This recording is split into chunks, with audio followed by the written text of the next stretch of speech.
Eu sou Monique Evelyn e esse aqui é o podcast Fora da Curva do UOL-TAB. Vamos conversar sobre criatividade, empreendedorismo e histórias que você só vai encontrar aqui.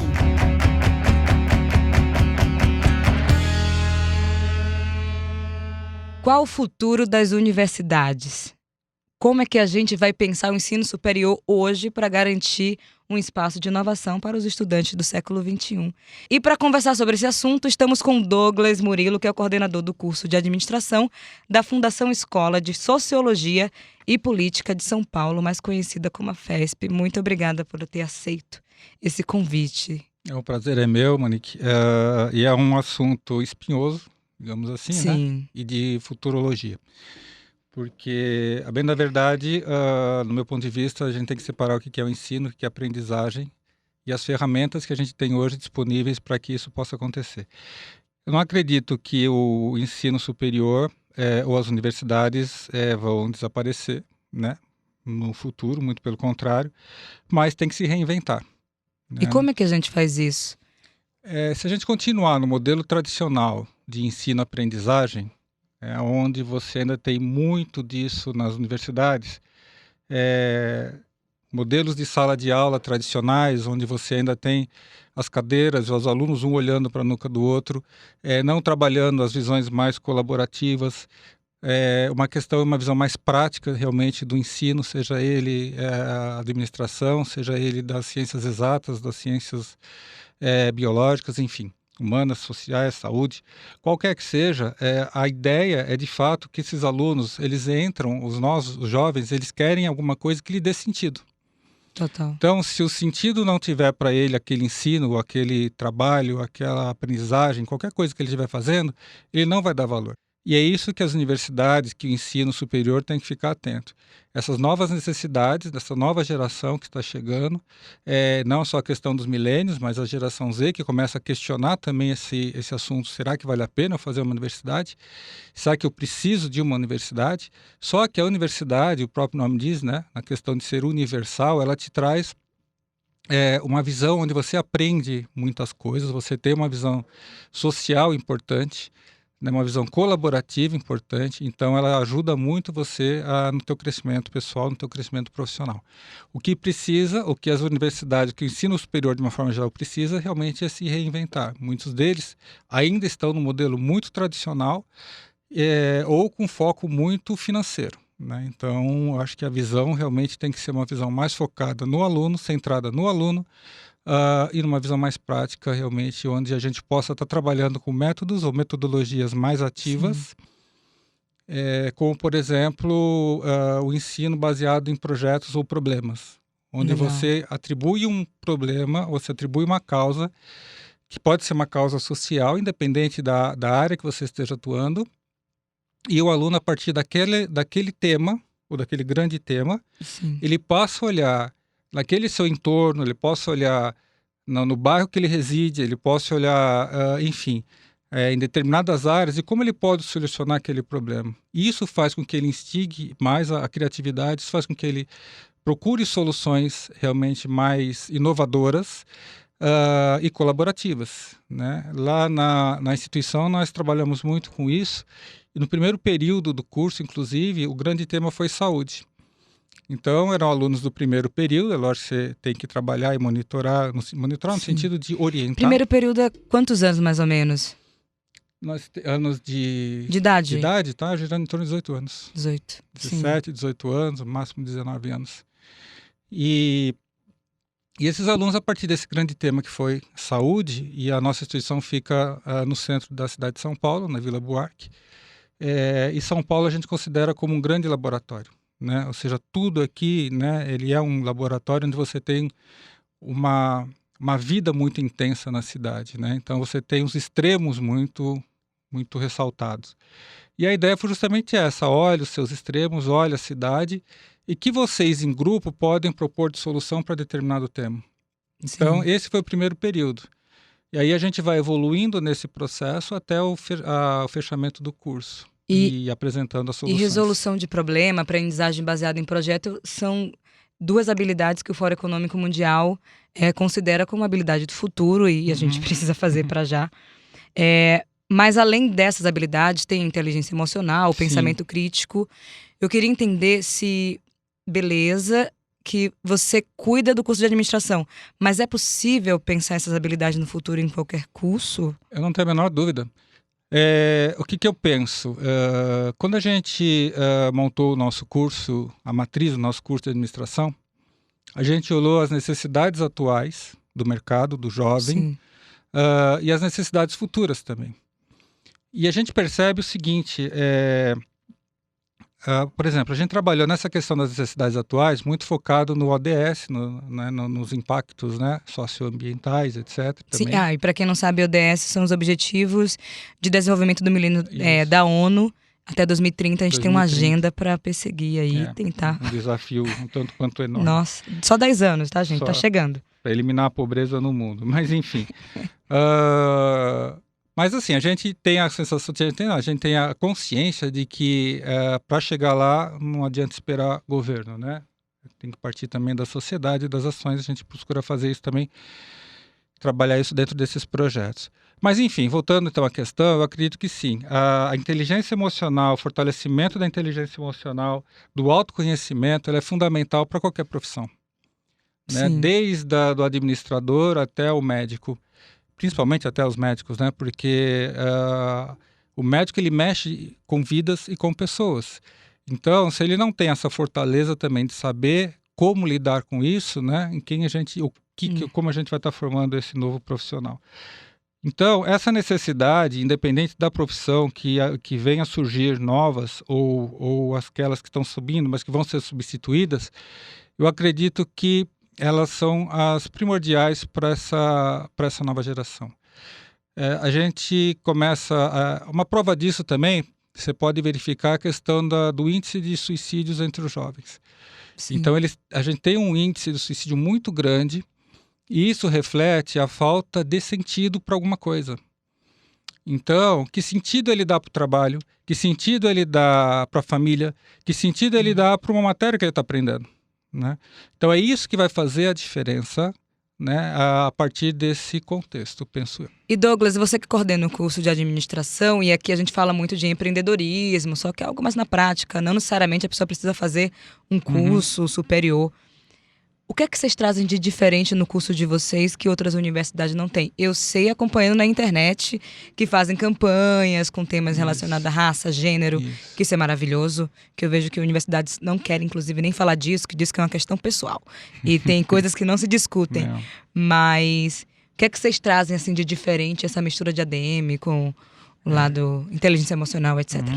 Na verdade, assim, a instituição ela tem lá os seus 85 anos ou mais de existência, um pouco mais já. E a Escola de Sociologia foi fundada dentro da FESP, né? Nasceu na FESP. E a administração e sociologia ela tem muito a ver. Então, a nossa pegada nesse contexto é justamente uma visão mais humanista da administração. Não significa de humanista que você não vai trazer resultado, muito pelo contrário. Claro. Você vai trazer muito mais resultados para a organização no momento que você olha a pessoa, de fato, como um ser humano, na qual você consegue engajar não só ela, mas todos os envolvidos com aquele contexto, né? Então, cliente, fornecedor, etc. Gerando valores para todos.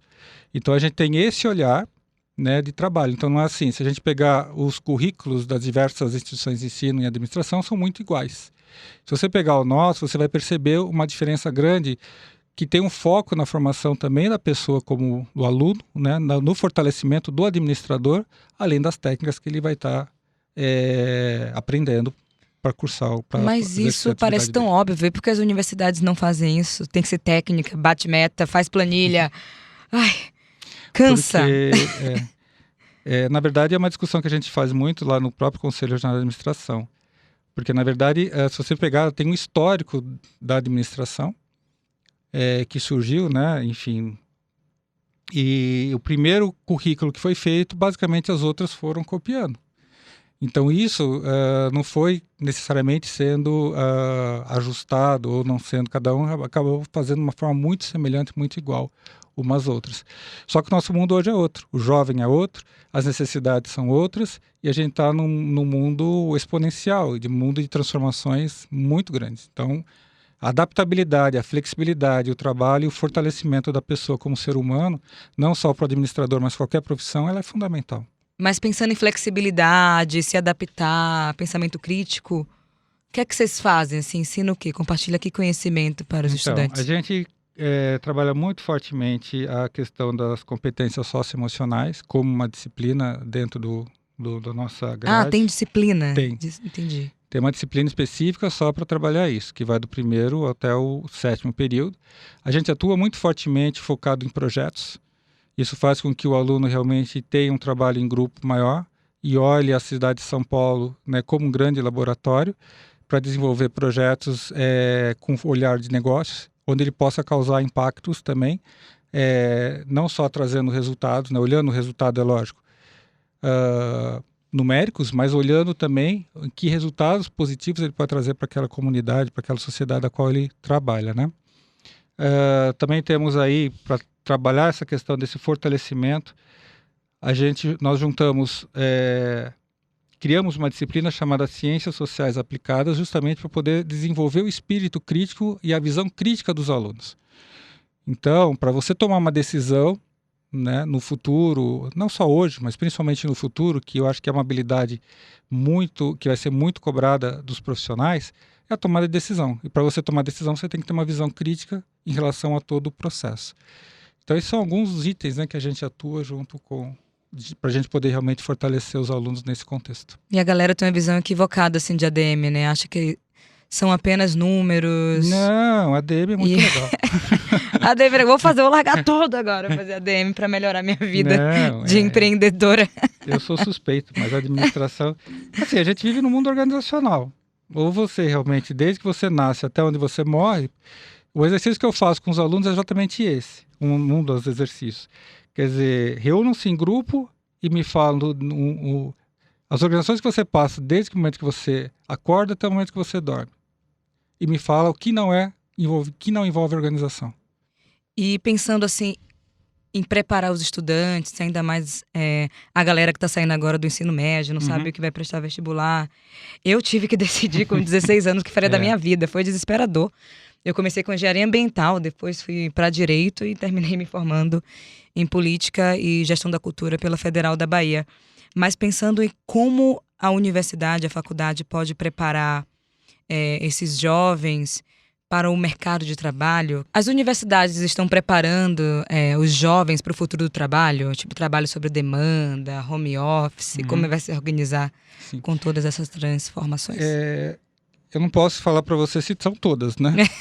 Mas enfim, eu dou o exemplo nosso, mas acredito que muitas delas não só devem, como têm que preparar, porque o mundo do trabalho mudou, né? Os alunos mudaram, a sociedade, os jovens mudaram, os anseios e as necessidades deles são outras.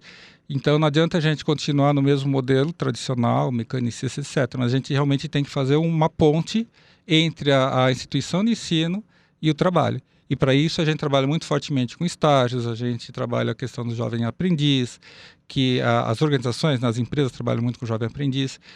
As universidades de ensino realmente elas têm laboratórios para que realmente a gente possa fomentar as competências técnicas que esse mercado de trabalho novo exige.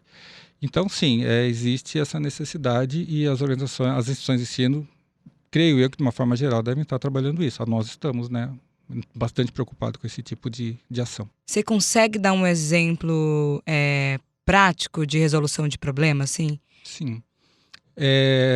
A gente pode citar, assim, como a gente estava no primeiro período, o primeiro período nosso é para poder despertar para ele, instigar ele a pesquisa e essa vocação, né? E perceber que ele pode, que ele tem condições realmente de pensar diferente, de fazer diferente.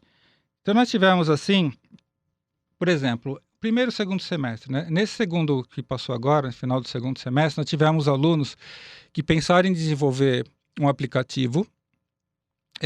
Nesse aplicativo fizesse um match entre a pessoa que tem deficiência, mas que ela colocaria lá suas competências, suas necessidades, onde ela pode atuar, etc. E a empresa que precisa desse profissional, né? Porque a gente tem uma lei que também obriga a isso, que teoricamente nem precisaria ter lei, mas enfim. Mas aí qual que seria a ideia desse aplicativo? Justamente a pessoa, a empresa que está procurando, esse profissional que se qualificou ou que se disponibilizou e fazer esse match para que um Sim. realmente encontre o outro. Esse é um exemplo de um aplicativo que eles desenvolveram. Uma outra aluna, que é um outro grupo que fez efetivamente e fez inclusive um piloto na própria instituição de ensino, em 4 alunas. Com essa visão do feminicídio, etc., elas pensaram o seguinte: puxa, por que a gente não monta capacitação de defesa pessoal feminina? Então, eles procuraram uma instrutora, fizeram uma divulgação, né, conseguiram um valor que pudesse pagar a instrutora, basicamente para pagar. Isso foi recente, não? Foi, semana passada. Eu sei, eu acho que acompanhei. É. Tá louca, eu já sei. Que ótimo, sei. E fizeram lá o piloto, etc. Qual que é a nossa ideia agora, nesses próximos períodos, nos próximos que eles vão acontecer? Justamente começar a efetivar cada vez mais esse modelo. Um outro grupo, ele desenvolveu um projeto, no semestre passado também, teve 2 grupos, foram 2 desafios que eu coloquei para eles. Uma, a gente vai instalar a empresa júnior, né, na instituição. E aí, um dos projetos é justamente criar uma incubadora não física, né? Então, mas para cuidar de empreendimentos, de microempreendimentos individuais. Então, microempreendedores. Porque esses microempreendedores, muitas vezes, pela necessidade, muitas vezes não pela oportunidade, pela situação econômica que está passando no nosso país, eles investem em construir, sei lá, vou vender coxinha, vou vender alguma coisa, etc., e constrói o seu modelo. Só que eles não têm habilidades assim. Aí entra a questão da administração, né? A técnica da administração. Então, as técnicas da administração ajudariam muito eles a desenvolverem melhor as suas habilidades e a construir melhor o seu mercado. Então, a nossa ideia é gerar um tipo de uma incubadora. Quando eu falo não física, é porque como a gente não tem um espaço para incubar dentro da instituição, então a ideia é que a gente vá ao entorno da instituição ajudar as pessoas que realmente queiram, por meio dos alunos e por meio da orientação dos professores. Então esse projeto também foi elaborado e a gente deve estar colocando ele no ar em breve. Então são projetos que você consegue Fica mais causar prático, um impacto. né? Então você deixa a praticidade, o aluno passa a ter sentido naquilo que ele está fazendo. Então, assim, isso o motiva mais a dar continuidade, né? Então, esses são 2 exemplos aí, tem outros aí que a gente possa estar colocando. E quando você fala isso do empreendedor e técnicas, é muito louco, né? Eu sou empreendedora, sempre começa a jornada e a gente vai aprendendo, errando muito, Isso. acertando às vezes. E talvez se a gente soubesse algumas técnicas básicas, não seria tão sofrido essa jornada empreendedora. Então a pergunta é, todo administrador, toda administradora é também empreendedor? Empreendedora? Não necessariamente não. Na verdade, a gente tem que trabalhar muito essa questão do administrador, do empreendedor e da gestão, né? Então, para você ser empreendedor, então a pessoa ela empreende ou por necessidade ou por oportunidade. Sim. Então, por necessidade, eu perdi o emprego, eu tenho que fazer alguma coisa, ganhar alguma coisa, então eu vou lá e vou tentar vender, sei lá, fazer alguma ação, algum empreendimento específico. Só que falta as competências técnicas para realmente evoluir. E a oportunidade é porque realmente aquilo está dentro de mim e eu quero realmente empreender. Então a gente até percebe grandes empreendedores, até que venderam os seus negócios, como a Kaczynski, que vendeu lá a empresa que ele tinha e abriu depois a indústria de motos, que nem precisa, mas é o espírito, né? E o empreendedor em si, ele tem algumas competências específicas, que é a coragem, que é a ousadia, conhecer o seu negócio, interlocução, enfim, riscos. E o administrador pode sim ser um empreendedor. Claro. Mas não que não necessariamente dependa disso. Porque ele vai ter... Quando você fala, eu criei um empreendimento começou a crescer, uma empresa familiar, agora eu vou contratar administradores profissionais. Por quê? Porque ele vem com a técnica. Claro. Então é diferente. Agora, se você também tem uma organização na qual você não tem uma boa gestão, aí a gestão você fala de liderança, você fala de trabalhar em equipe, você fala do engajamento das suas pessoas, aí também você começa a ter problema. Então nem todo administrador é líder. Entendeu? Tem mais esse detalhe aí também. Então é um emaranhado aí. E sobre trabalho em equipe, é muito difícil, não é uma coisa que as pessoas assim... Não. acordei e já sei trabalhar em equipe. Você tem algumas dicas práticas para a gente começar a exercitar esse trabalho em equipe? Eu acho que a primeira dica que a gente tem para trabalhar em equipe é a tolerância. Boa. Eu acho que no momento que você você trabalha com a intolerância, né, você acaba já quebrando o processo. Eu acho que um outro item importante para trabalhar em equipe é confiança. Então, para você trabalhar em equipe, você tem que confiar no seu colega, na equipe, nos objetivos. Porque o que é uma equipe? No meu ponto de vista, o que diferencia uma equipe de um grupo, né? Equipe e grupo, né? Ok, você tem objetivos comuns, né? Agora você imagina o seguinte, eu trabalho num grupo e meu chefe tem uma meta de... Eu falei chefe, hein? Tem uma meta de, sei lá, vender 200 contratos, vamos supor. Sim. E a Monique é uma das minhas funcionárias e você vende 50. Você tem uma meta de vender 50, vamos supor, e você vende 100. E eu sou outro funcionário e tenho uma meta de vender 50 e vendo 200.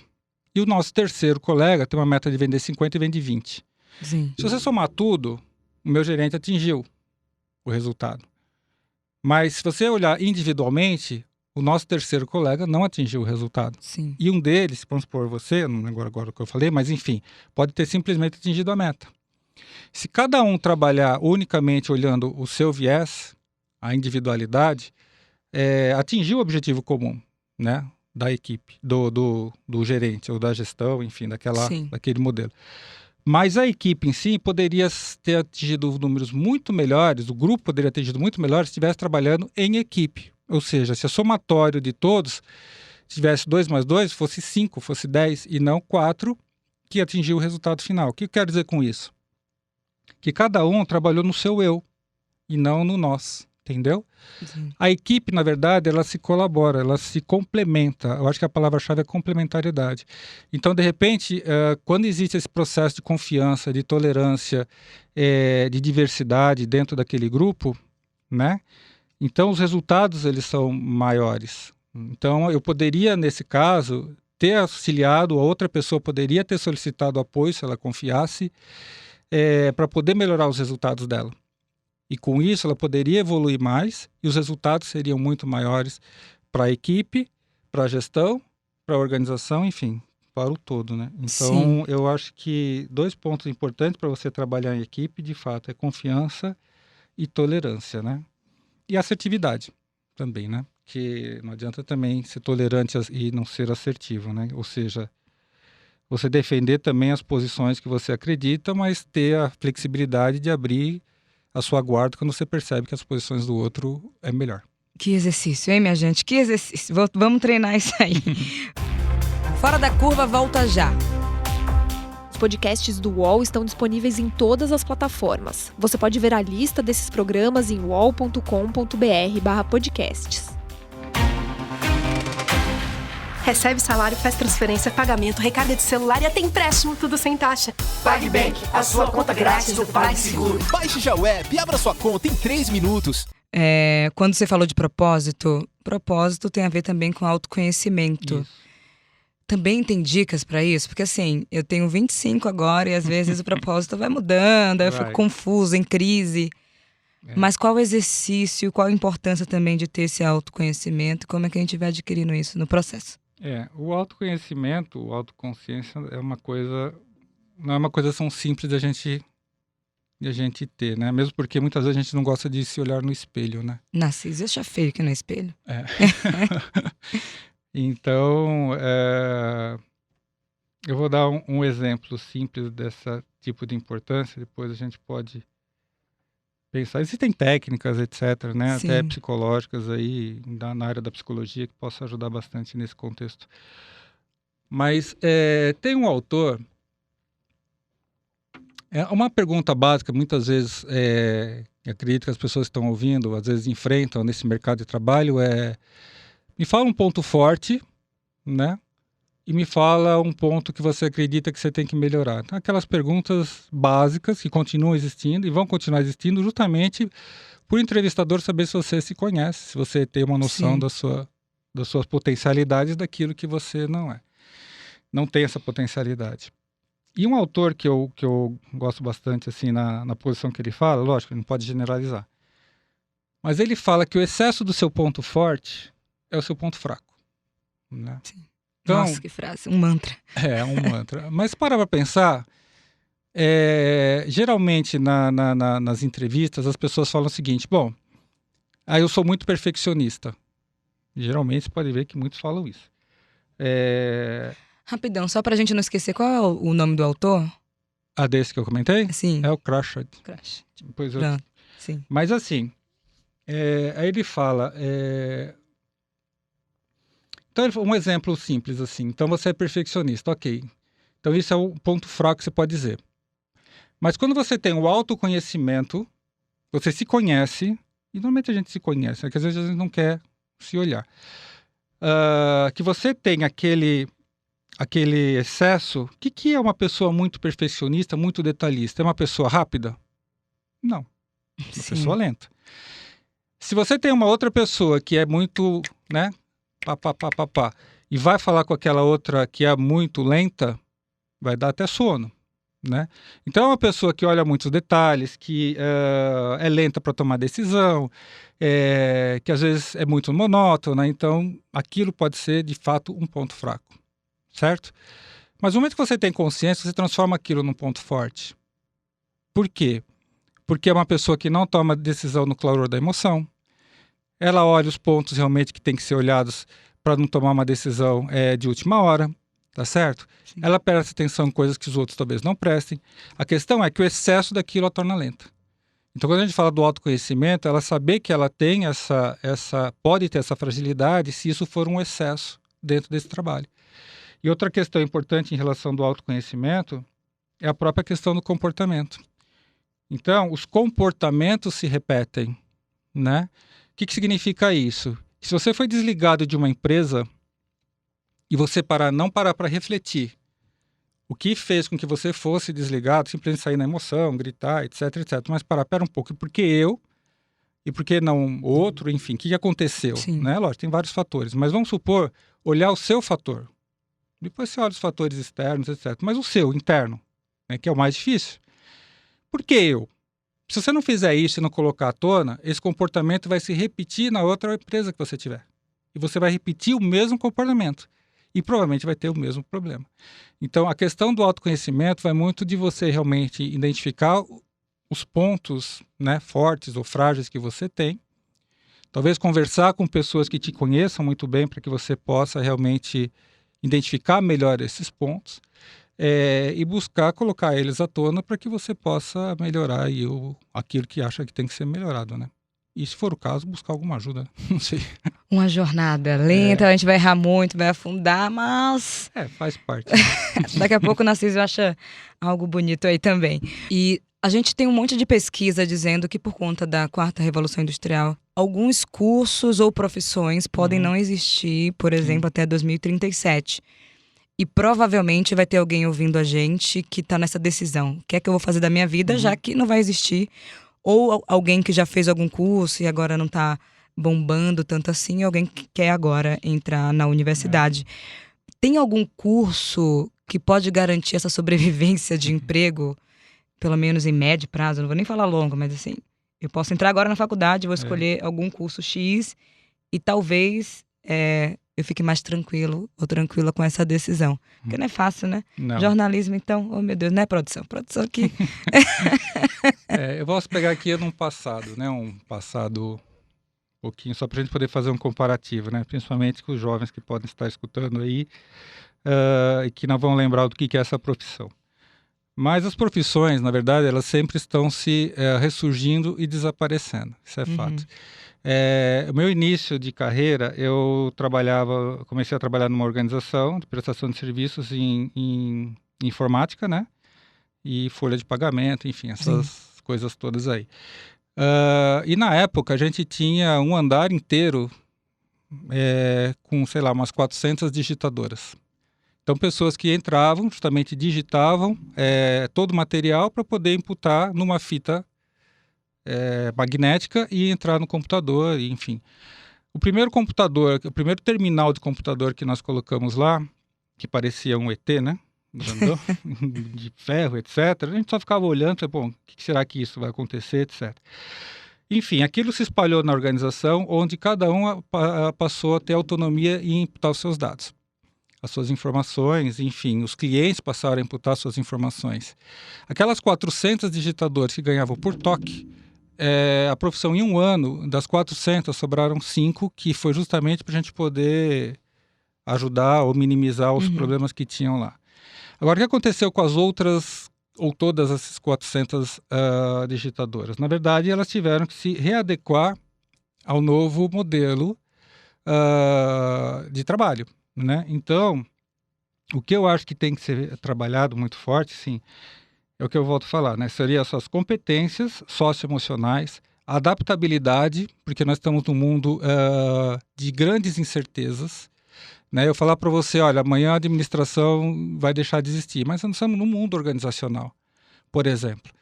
Então, pode ser que a figura do administrador no formato que é hoje não tenha. Por quê? Talvez eu não tenha que ficar calculando por uma HPE, enfim, por qualquer outro instrumento, determinados dados ou números, mas eu tenho que analisar os números, é diferente. Eu tenho que olhar aqueles dados e tomar uma decisão. Então, as minhas competências, as minhas qualificações mudam, né? Não mais a técnica em si somente, mas principalmente a minha visão em termos de saber tomar as decisões. Um médico, por exemplo, a missão dele vai mudar, né? Hoje, a inteligência artificial, enquanto um médico, para se manter atualizado, se ele fosse se manter atualizado, ele teria que ler N artigos científicos que muda e aparece coisas novas a cada segundo, a cada momento. Se você coloca hoje isso numa inteligência artificial e ele coloca um tema X que ele precisa, ela já vai te dar para você determinados prognósticos. O que ele tem que fazer? Tomar decisão. Que ação ele vai tomar em relação àquilo?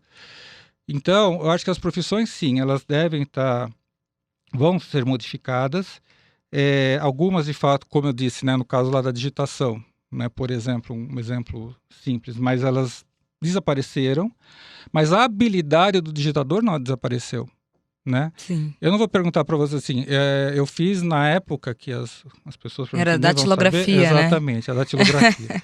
Você tinha que ter datilografia para entrar no mercado de trabalho, né? E eu até dei aula de datilografia. Mas, enfim, mas eu perdi a habilidade? Não. Ela me ajuda hoje? Sim. Então, a gente pode pegar como exemplo o discurso do Steve Jobs em Stanford, onde ele comentou que, assim, uma das habilidades que ele aprendeu, uma aula que ele não gostava, que ele faltava, apesar dele já ter desistido até, né, da universidade na época, mas que ele utilizou muito na construção do Mac, foi justamente a caligrafia. E a partir daí ele desenvolveu formas diferentes, né, dentro do Mac, e ele até brinca, né, que depois a Microsoft foi lá e copiou dele. Mas enfim, mas são habilidades que as pessoas vão adquirindo. Então eu não perdi minha habilidade de digitação. E eu uso ela muito hoje no meu dia a dia, né? Então acho que é isso que tem que prevalecer, é isso que tem que ficar olhando.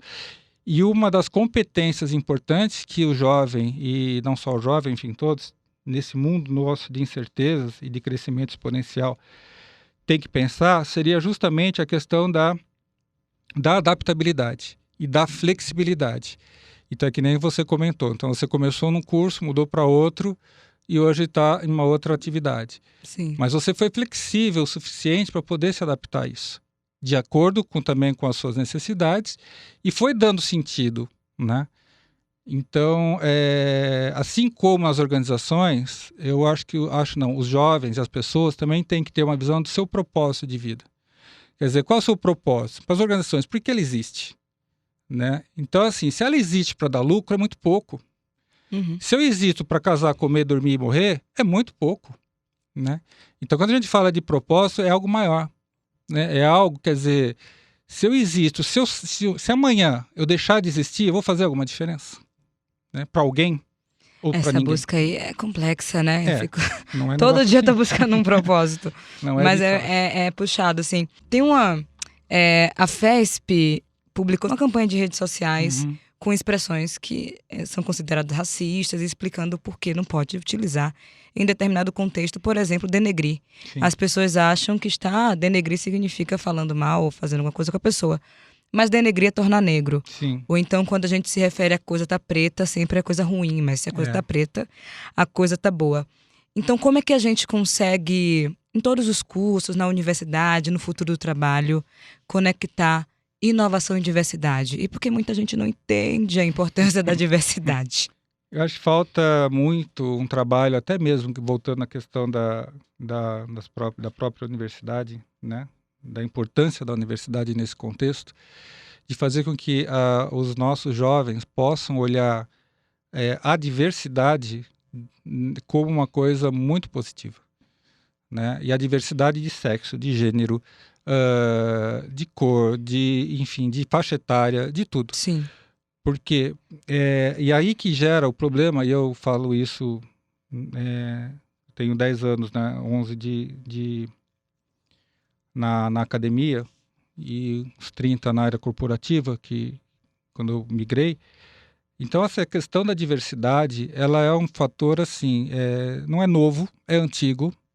Infelizmente, o nosso país, ele tem muitos problemas em relação à questão racista, à questão de comparação, né? De se comparar Sim. muito um com o outro. E isso gera uma dificuldade para as organizações para esse trabalho em grupo. Então, eu acho que aí, no caso, a missão da instituição de ensino superior, aliás, qualquer instituição de ensino, no meu ponto de vista, é justamente quebrar esses ranços, tá certo? Por meio de fato de trabalho em grupo, por meio de dinâmicas, por meio de ações ou atividades socioemocionais, né? Então, aquilo que eu comentei, a gente colocou no curso, desde o primeiro até o 7º período, essa formação socioemocional. E o próprio projeto, né? Então, você trabalhar em projeto, você trabalhar em equipe, você trabalhar em grupo, você trabalhar em diversidade, você respeitar e tolerar o outro. Então, teoricamente, uma coisa deveria vir de casa? Sim, eu acho que sim. Já deveria vir do seio familiar, mas a gente sabe que muitas vezes não acontece. Então, essa individualidade muito forte, né, que existe nos nossos jovens, apesar de ter rede social, etc, mas eu percebo ainda uma individualidade.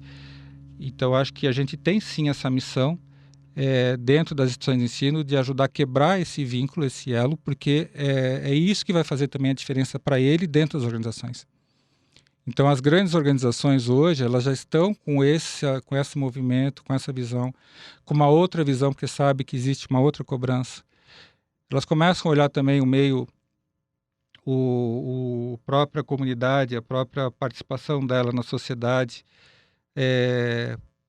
de uma outra forma. Estou dizendo Sim. todas, mas existe um movimento que busca, pelo menos, espero que isso realmente continue sempre, de olhar a sociedade de uma outra forma, não para poder simplesmente extrair o máximo dos recursos humanos e naturais que tem lá, Sim. mas sim, pelo menos, dar uma contribuição adicional. E é um ganha-ganha, né? Angela Davis tem uma fala que quando as mulheres negras se movimentam, o mundo todo se movimenta junto, por isso, né? Aí eu fico brincando, quando as pessoas não entendem o que a Angela Davis está falando, vamos pensar nas placas tectônicas no ensino fundamental, né? Na geografia, quando as placas tectônicas começaram a se movimentar, tudo em cima se movimentava. Só que dessa vez, ao invés de afundar a humanidade, a gente vai querer que todo mundo prospere. E pra gente finalizar, qual recado você deixa para uma galera que ainda não sabe o que fazer da vida, curso e tudo mais?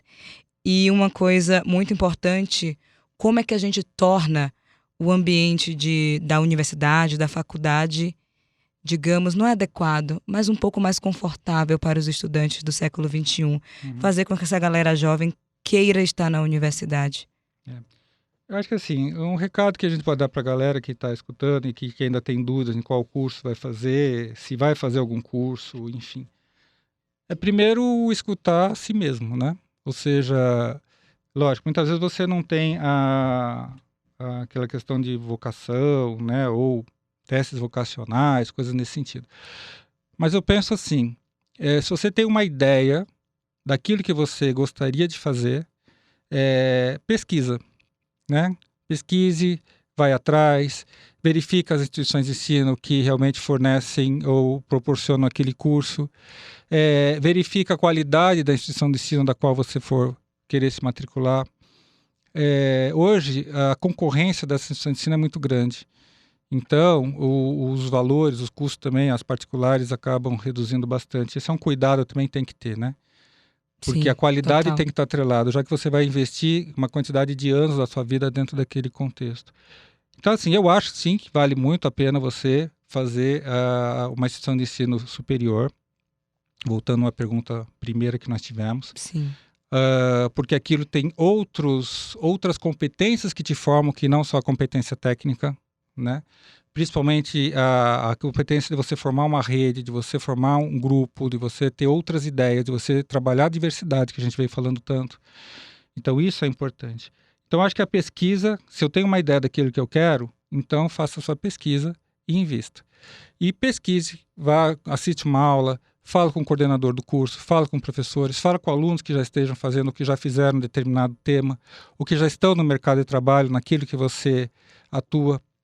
Esses profissionais vão te dar dicas sobre qual é o futuro daquela profissão que você almeja, aquilo que você perguntou se vai desaparecer ou não. Então, muitas vezes aquele profissional está envolvido naquilo, ele sabe se a tendência daquele modelo, e isso vai ajudar bastante. E não é difícil, tá? Nas universidades, nas faculdades, a gente mesmo lá sempre recebe alunos com dúvidas e procura ajudá-los de alguma forma. Sim. Em relação ao ambiente, né, aquilo que eu falo, as universidades, as instituições de ensino superior, o ambiente principal que ela tem que proporcionar aos alunos é o acolhimento. É o respeito à pessoa, respeito ao aluno, e identificar justamente, passar para o aluno o sentido, não passar, mas mostrar para o aluno o sentido que tem ele estar lá. Sim. E o sentido que tem ele fazer determinados temas ou matérias. Então, eu acho que o melhor acolhimento do que as questões só físicas é justamente o acolhimento humano, o calor humano que aquele aluno possa ter como pessoa e respeito à pessoa em si. Porque não adianta você ter a melhor estrutura física se o aluno é mais um número no meio do contexto, entendeu? Então, eu acho que esse é um item aí. Se tiver dúvida, a gente sai batendo nas universidades. Acabamos de receber essa dica. Assiste uma aula na universidade que você quer. Isso. Dá uma estudada. Olha lá o que é a 4ª Revolução Industrial, porque a gente já ficou para trás por muito tempo e a gente tem que se preparar para o futuro do trabalho. Esse foi mais um podcast. Muito obrigada, Douglas, por ter participado. Fora da Curva tem a pauta e a apresentação de Monique Evely, música de abertura de Johnny Hooker, edição de áudio de Amer Menegassi e coordenação de Juliana Carpanês.